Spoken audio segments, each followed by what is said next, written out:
Here's a Word document, and not surprisingly, it's filled with text, and even more text. The perfect image, though, is often more meaningful to your readers than paragraphs of text. We can use an image to illustrate an idea or to serve as a symbol that helps readers remember the text, make a connection to the text. With Word 2010, you can illustrate your document with different types of graphics. So we'll begin with a couple of pages of just text here. And when we want to insert an image, we start by placing our insertion point. That doesn't mean it'll go in the middle of the page. It means it will go near this paragraph. Click Insert and choose Picture, and then browse to find the picture that you want to insert. And I want to insert this small image of olives on a vine. That's what a small image looks like. Very easy to place it there. Now we're going to place some clip art. So I'll scroll down in the document, and we're going to go to the Insert tab and choose Clip Art. Now, clip art, when you use it, there's always a piece of search involved in this.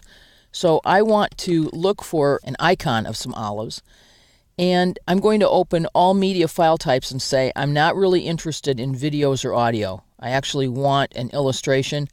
I'm willing to look at a photograph, but I'm really looking for illustrations, what we used to call line art. I also want to go look on office.com for this content.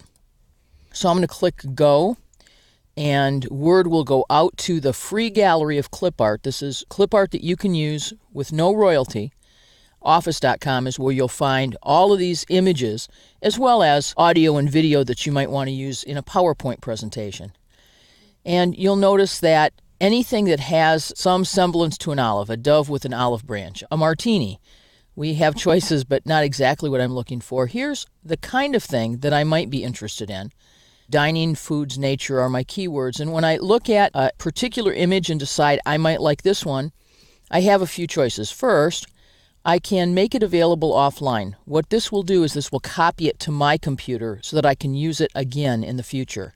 So I'm going to make that available offline, and I have some places that I can put it. I'll usually put it in unclassified clips, and then I can move it later if I wish. I also like this olive oil bottle, and simply by clicking on it, it will drop down and be placed into my document. But I want to make sure that I have this available offline later. And then finally, I really am looking for some stylized olives, hopefully without a fish. I'm enjoying the walking olive, and I might have a use for that later, so I'm going to keep that too just because it amuses me.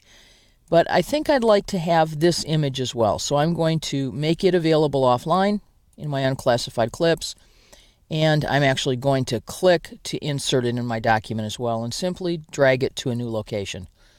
So I have a couple of pieces of clip art here, and that makes me happy, and they go okay together, although they're stylistically a little different. I probably wouldn't use them on the same page or even in the same document. As I scroll down, I can find other images, and it will load them if I wait. This one actually has sort of a similar feel to this image, so let's go grab one more. I have a nice set of images now that if I search for the word olives, they will show up. So now if I say I want olives, but I don't want to go out to the Microsoft site, I will return thumbnails from the images that I just made available offline by downloading them to my computer. Now I want to insert a shape, and a shape is a little different. There are several things that I can do with shapes.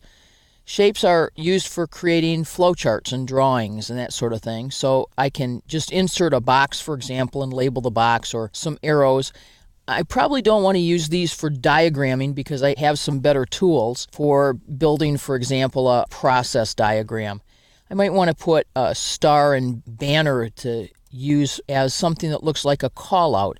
And I can just drag in my document and position this, and I'm going to choose a nice green. That's sort of interesting. If I wish to, I can right-click and I can add text to my shape. So I'm going to simply put 2 trees, opens new store in Oxnard. We'll hang on to that. Now, one more thought about shapes. I can do drawings with them if I wish. I can tell Word that what I want to do is insert a drawing canvas. and it will create a space that I can drop shapes into. So I can then insert shapes. There's a list of basic shapes supplied here, and I'm now on the Drawing Tools tab of the ribbon. So if I needed to create a flow chart where I had some shapes that I needed to connect, I can do that fairly easily here on a drawing canvas. I can use lines to connect them. They actually have drop points just like you'd see in Visio, where I can connect and snap the objects together. And I have the ability to format my lines and to format my shapes with an entire palette of different colors and textures that I might wish to use. Control Y to repeat that command. I could also select several of them, and I can add text to any of these by simply right-clicking and choosing Add Text.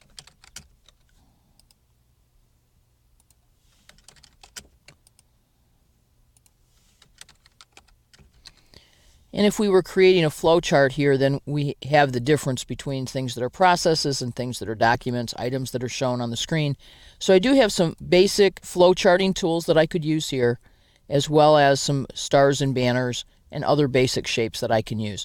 When I'm done and I click, these objects will be kept together on this same canvas. That's the benefit of creating a canvas, so that I can move them as a group if I wish, position them someplace else. Finally, there's a way to combine the idea of a shape with the idea of a photograph, and that is to be able to place a photograph in a shape. The way I do that is I start by putting the photo in place. So we're going to click a little higher up in our document and insert a picture again. We have some photos that need correction. So here's a photo that needs some help. And so we'll take this photo that we inserted earlier, go to the picture tools and choose crop, crop to shape. Here's this same list of shapes again, and I'm going to choose a particular shape to pour this image into. And we'll end up with a fairly interesting effect here when we're all done. So there is my shape. If I wish, I can choose crop, crop to shape, and choose a different shape. So again, a combination of pictures and shapes. This is something you used to have to take multiple steps to do. Here's I'm thinking about olives. You used to need to create the shape first and then actually fill the image into it, and that's a way you could still do that. You could choose an existing shape and you could say, I want to add an image to this shape. So if we go down to our two trees shape, for example, here, we could right-click and we could format the shape, and we could fill it with a picture or a pattern or anything else we wish. But it's easy simply to do crop to shape to include an image within a shape. So we've inserted two pictures, one in a shape, one not. We've inserted a couple of pieces of clip art. We've inserted a drawing canvas with a flow chart and a shape in our document. It's wicked easy to insert photos, clip art, and shapes in Word 2010. In the next 4 movies, we'll see how to format, position, and enhance these images that we inserted in this document in Word.